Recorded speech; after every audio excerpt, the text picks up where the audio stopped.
The aim of this video is to show you how I went about repairing a worn out speaker. The sound from the speaker was terribly distorted and rattling. It was clearly blowing. On closer inspection, I found that the foam rubber surround had deteriorated so badly it was no longer holding the cone securely to the speaker chassis. Why I chose to repair it?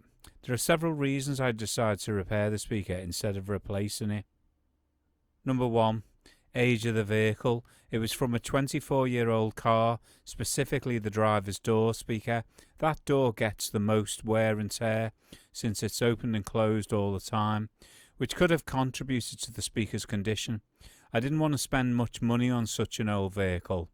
Number 2. Only one speaker was faulty. I only need to fix one speaker.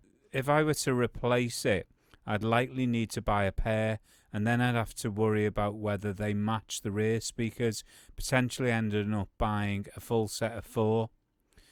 Number 3. Cost of replacement. The cheapest pair I found was about 50 quid. That felt like too much to spend, especially for just replacing one faulty speaker. Number 4. Time and effort.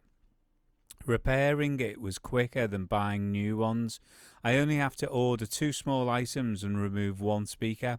If I took the car to a shop, I'd have to make an appointment, drop it off, maybe come back later, or hang around while it got done. Replacing both speakers myself would have meant dismantling 2 doors instead of 1.